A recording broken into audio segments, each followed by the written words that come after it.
We talk about Uber a lot on this show. It's the ride-sharing app, basically letting you hire a car through your cell phone and track it as it comes to you and know the name and face of your driver before you get in and know exactly how much you're going to pay. And during critical times like New Year's Eve, you can agree to pay 1, 2, 3, 5, 10 times the normal price to pull more cabbies onto the street. Surge pricing. It's the free market. Well, a lot of folks don't like that if they're in the taxi business. And we're joined by my old friend Alex Pearson now, the spokesperson for Co-op Cabs in Toronto. Great to see you again, Alex. Very good to see you. You know, I miss you from our Sun News days. Yeah. You are a spokesperson for Co-op Cabs, which is obviously having their business really decimated. Yeah, Yep. I can imagine.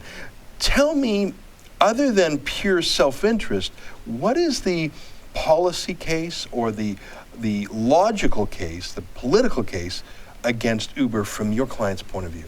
Well, it comes down to, let's look at it as a pirate company where they just kind of came into the marketplace and started gaining market share because they had absolutely no rules to follow. So they were able to set their prices and make whatever kind of business decisions they wanted, whether it be insurance, where they get their cars serviced, what kind of cars are used, etc.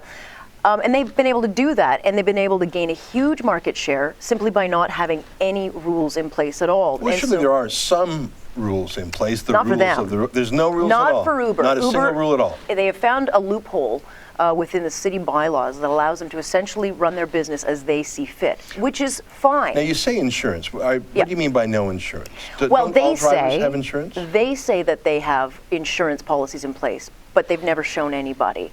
And cabs across the city have to have a $12,000 to $13,000 commercial insurance policy in place.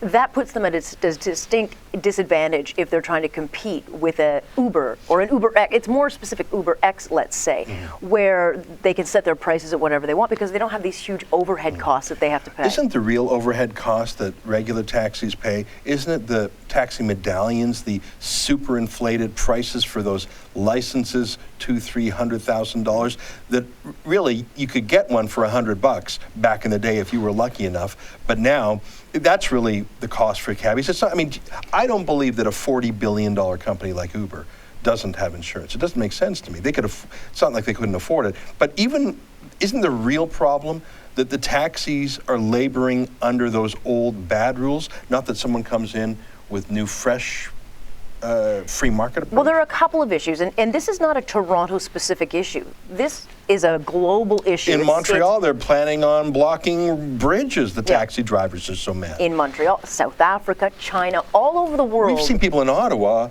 smash cars with sticks. Well, that's crazy. That's the taxi versus. That's like a three-way fight. It is, but it's also airport taxis. Yeah. So that's a whole other ballgame. But the point is, taxis are very protective of their grounds, and they want to be able to compete. Our position at Co-op is that Uber's not going anywhere. It shouldn't have to. It's a technology, people like it, but there's two playing fields right now, and in order for a Co-op or other taxis to compete, all we're saying is level the playing field, which means rules we'd like less rules. Like what rules do you want? Make sure that everyone, well, first of all, where you get your car service. The city tells you exactly where you get your car service, what kind of car you can drive, how often you have to replace that car, cameras in the car, which we happen to think is a good safety that would be in place, but insurance. The city essentially sets all the rules. So you're saying you want fewer rules on cabs. Do you want more rules on Uber also? Specifically insurance, to make sure that they too have to have. Is that the only thing? Well, I don't believe that Uber is uninsured. It would boggle my mind. I mean, what insurance company would want to insure Uber and get that contract? Well, the insurance companies across the board, I've talked to several, they don't actually have policy plans in place. They're coming around to it, but there is no policy you can get an insurance company right now that says I'm a ride share. Maybe they're self-insured. But I can't use my car. You're a $40 billion company. You can pay out $1,000 here, $100,000 there. I mean, they're really the fastest growing startup in history. They are. But here, I had a driver come to me and say that he got into a really bad accident. His car was demolished. He was hurt really badly, and he was reliant. He was an Uber X driver, and he said, I expected that Uber would come to me and protect me with the policy. But when I told him I couldn't drive and I had no car left, Well, where were they? They said that they weren't responsible for it. So there is a gray area that they've been operating So this under. driver didn't have any insurance He was at not all. covered, and he was dropped by his insurance company. Okay. And Wanessa, a big insurance carrier, they've now started telling people, if you're operating a ride share, we will not cover you. So Let's I'm not put aside the insurance question, because I understand a lot of people said, hey, Uber, show us the policy. So there is an information gap there, but putting that aside, I don't believe that the central objection to Uber by the cabs is the insurance question. Well, it's a big one, because that's $12,000. It's a huge commercial insurance cost. That's nothing compared to the $300,000 for the medallion. I think what's happened here, I mean, you talked about a pirate company coming in, knocking everything's over and shaking things up.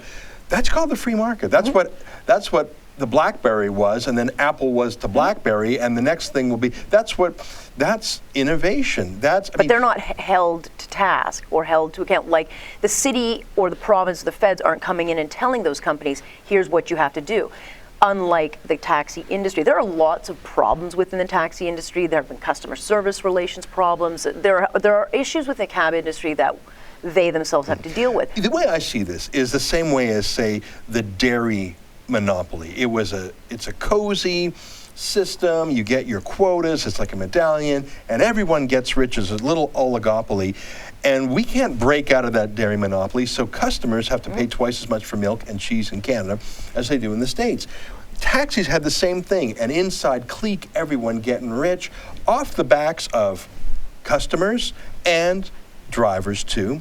And now, lucky for the world, someone can bust up that oligopoly, and it's Uber. I mean, I see Uber as liberating Canadians from those dumb rules. You're saying let's get the politicians to liberate Canadians too. Would you be okay with the only rule being in place that you have to have insurance? Is that your only rule you want? Well, my personal feelings aside, the insurance one probably is the biggest. I think for co-op, it would be minimized. Take the handcuffs off the cab industry and let them compete with Uber, and let the customer decide which car they want to get into. The insurance would be a huge one. So if they can get the insurance where they're both having to pay the same kinds of insurance costs, that would be a huge, huge step. All right, you're saying it's huge. You take $12,000, you divide it by 300 days a year. What's that, $40 a day? That's like one ride to the airport. I don't think that's a deal breaker, and that's as I say, trivial compared to the cost of medallions. Other than insurance, but you're talking about the top level. The drivers you're seeing on the street, the everyday cab driver, they're not making tons of money. I know, These are they're paying everyday. They're paying co-op cabs. How many medallions does co-op own? I don't know. Dozens. I have no idea. That's not something that I would People know. who drive cabs, the cab is the crummiest, cheapest part of the operation. The medallion's worth $250,000. They're driving a $40,000 car. I think that Uber, for whatever their flaws, and I don't work for them. I'm not a lobbyist for them. I'm sure they have flaws. I'm sure they do things wrong. But for all their flaws, they have done what they've woken the market up. Yeah. 100%, and they're not going anywhere, and nor should they have to. Uber offers a service people like. From the cab side of things, fine, they'll stay. But level the playing field. Take some of the regulations off. Let a cab driver decide what kind of car they want. Let them decide what kind of training they want to do.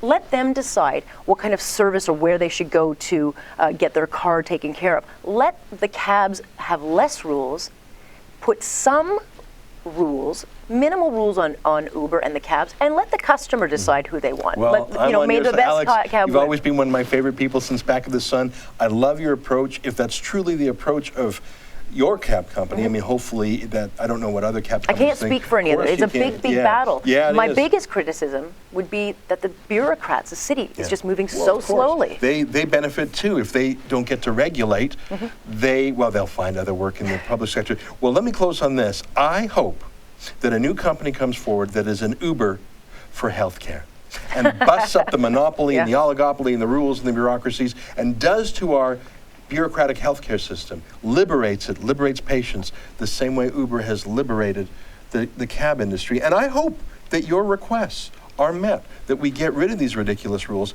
and those bureaucrats at City Hall have to find something else. Great to see you again, my friend. Nice to see you. You keep up the fight.